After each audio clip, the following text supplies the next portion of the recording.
మంచి యూనివర్సిటీలను IB league top 10 లో ఉన్న యూనివర్సిటీలను తెలంగాణకు తీసుకురావాలనేది మా ప్రభుత్వం యొక్క లక్ష్యం. ఒకప్పుడు మహాత్మా గాంధీ గారు, డాక్టర్ బాబాసాహెబ్ అంబేద్కర్ గారు ఇంగ్లాండ్లో చదువుకోవడం వల్ల, లండన్ స్కూల్ ఆఫ్ ఎకనామిక్స్లో డాక్టర్ బాబాసాహెబ్ అంబేద్కర్ చదువుకోవడం వల్ల ఈ దేశానికి దార్శనికుడిగా మారింది. ఈ దేశం యొక్క దాస్య శృంఖలాల నుంచి విముక్తి మహాత్మా గాంధీ గారు కల్పించగలిగారు. ఒక విజ్డమ్, ఒక మంచి యూనివర్సిటీలో ప్రపంచ స్థాయి అవగాహన కలిగిన, పరిజ్ఞానం కలిగిన విద్యాలయాల్లో చదువుకుంటే ఆ చదువు, ఆ జ్ఞానము మన ప్రాంతము, మన రాష్ట్రము, మన దేశం అభివృద్ధి పదం వైపు నడిపించడానికి ఉపయోగపడుతుందని పేదవాళ్ళు, ముఖ్యంగా మధ్యతరగతి వాళ్ళు,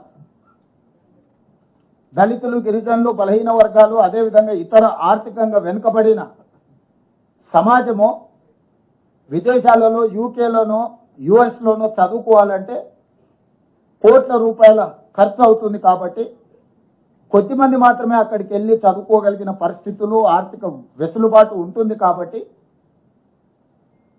ఈరోజు మనం ఫారిన్ స్కాలర్షిప్స్ కూడా ఇచ్చి ప్రోత్సహించినా అది సరిపోవడం లేదు. కాబట్టి ఆ యూనివర్సిటీలను, ఆ క్రీడా మైదానాలను ఇక్కడికి తీసుకురావాలని, అవి ఇక్కడికి వస్తే ఈరోజు పదుల్లో విదేశాలకు వెళ్ళే వాళ్ళు వేలల్లో మన దగ్గర చదువుకోవడానికి అవకాశం ఉంటుంది. ఒక మంచి క్రీడాకారులను మనం తయారు చేయడానికి అవకాశం ఉంటుంది. ఈరోజు రాష్ట్రానికి పెట్టుబడులను ఆకర్షించడం ద్వారా 2034కి $1 ట్రిలియన్ ఎకానమీ, 2047 నాటికి $3 ట్రిలియన్ ఎకానమీకి పెంచాలి తెలంగాణని ఈరోజు ఈ పర్యటనను నిర్ణయించుకొని మేము ముందుకు వెళ్తుంటే, తెలంగాణ రాష్ట్ర ముఖ్యమంత్రికి అనుమతి నిరాకరించడం వ్యక్తిగా రేవంత్ రెడ్డి అనుమతి నిరాకరణ కాదు. ఇది 4 కోట్ల తెలంగాణ ప్రజలకు జరిగిన అవమానము, తిరస్కరణ. ఈ తిరస్కరణకు కారణం గుజరాత్ ఆధిపత్యం. ఈ దేశ ప్రధానమంత్రి ఇంకా గుజరాతీగానే వ్యవహరిస్తున్నాడు తప్ప భారత ప్రధానమంత్రిగా విషయ పరిజ్ఞానంతో ఈ ప్రధానమంత్రి గారు వ్యవహరించడం లేదు. ఇది తీవ్ర ఆక్షేపణీయము. ఇది తెలంగాణకు జరిగిన అవమానము, తెలంగాణ అభివృద్ధిని అడ్డుకోవడము.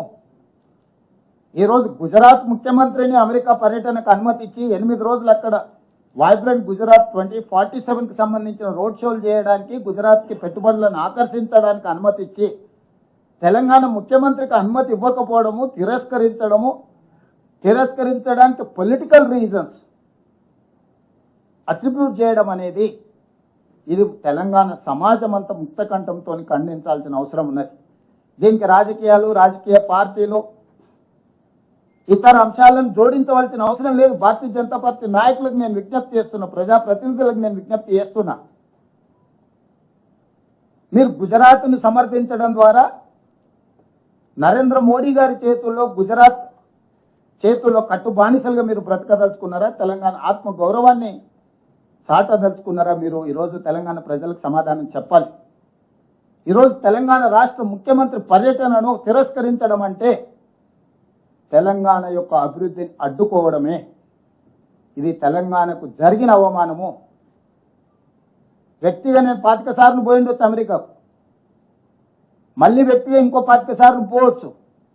కానీ ముఖ్యమంత్రి హోదా, ముఖ్యమంత్రి బాధ్యత, రాష్ట్రం యొక్క అభివృద్ధి కోసం చేసే పర్యటనను కేంద్ర ప్రభుత్వం అడ్డుకోవడం చూస్తుంటే స్పష్టమైన వివక్షను ప్రదర్శిస్తున్నది కేంద్ర ప్రభుత్వం తెలంగాణ పట్ల.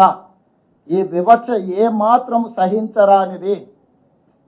ఖచ్చితంగా ఈ అంశాన్ని మా legislative party leader Rajya Sabha Kharge గారు, లోక్సభలో మా నాయకులందరూ కూడా ఈ అంశాన్ని ఖచ్చితంగా పార్లమెంటులో లేవనెత్తుతారు.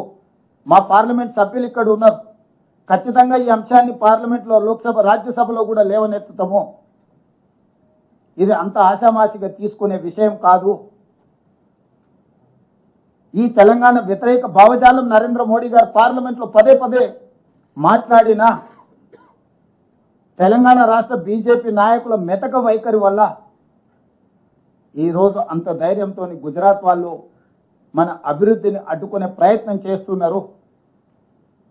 ఈరోజు పెట్టుబడులు తెలంగాణకు వస్తే గుజరాత్కు పెట్టుబడులు పోవేమో, గుజరాత్ అభివృద్ధికి కొంత ఇబ్బంది కలుగుతుందేమనే కుట్రతోని ఈరోజు